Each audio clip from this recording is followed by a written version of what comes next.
Congressman Ron Paul is still the front runner in the Iowa caucus for next week. But is a vote for Paul a vote against the bailouts and banks? Dan Henniger from the Wall Street Journal is here. And Dan, you wrote a piece yesterday that it got a lot of traction. I know on Twitter saw so many different people weigh in on it. And most of the people thought it was a pretty good piece, but not everyone agreed with you. Yeah, most of the Ron Paul newsletter libertarians don't agree with it.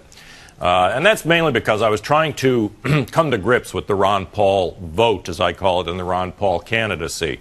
I mean, here's a guy who in the summer was, in the Iowa caucus polls, was running at around 7%.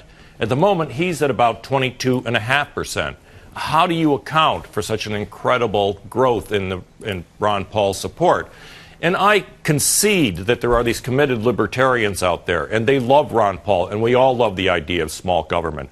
But I just don't see that Ron Paul, the candidate, is the thing or the person attracting that level of support. I roll the tape back to Michelle Bachmann. When she appeared into the campaign, suddenly she was number 2.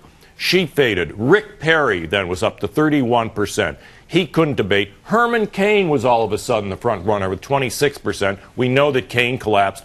Then the Left for Dead Newt Gingrich campaign was suddenly the front runner again. And then the Republicans carpet bombed Newt, and now you've got Ron Paul. And I think there is this segment of Republican and libertarian voters who are very committed, very intense, very angry at Washington, who have been looking for a fighter, a champion to lead them. And at the moment, a lot of them have settled on Ron Paul. It's not to take away from his libertarian support. So it's not, so you're saying this is more of a protest. Yeah, it's a protest. It's not about Paul's policies per se, but the fact that he is the outsider somehow in this thing? Well, yeah, I think they feel he's the most committed candidate at the moment by default to carrying their mantle. And it's a protest against Washington. It's a protest against Obama. And frankly, it's a protest against Mitt Romney, who's been floating at 25% for the entire year, never really rising above that. But beneath the surface here, and I'm looking at your piece, you talk about the policies set out by these candidates have been minimal importance to voters who have boiled down their beef with Washington to one idea, and that's attack. Yeah. Now, this attack thing seems to have backfired a little bit on Republicans with this payroll tax cut extension. So is this what the president's been calling faction, and I think he refers to it as the Tea Party, but is this faction, is this good or bad for the party? This whole attack mode, we want anyone who's going to go on the attack, we want that to be our candidate. Charles, I think it's bigger than a faction. I try to roll it back to the November 2010 election, right, when the Republicans took the House back and they won state legislatures everywhere.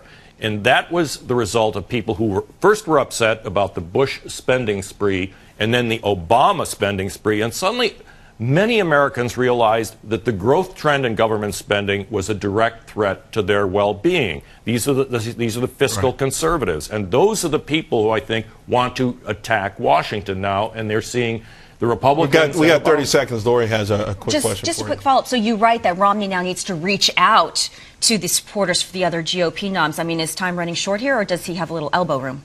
I think he has a little elbow room, Lori, but I think that at some point Romney has to stop being careful and indeed reach out to the Paul's people and the rest of the ones who've been voting against him and bring them in, because if he doesn't, he'll lose them, and then you have the real threat of a third-party candidacy, which will cost Mitt Romney the election. Dan Henniger, a great piece yesterday, and like I said, it caused a real uproar, and just be careful. If you see any kids outside in your car without a T-shirt on and it's 30 degrees in New York, I wouldn't get in it. Duck. All right.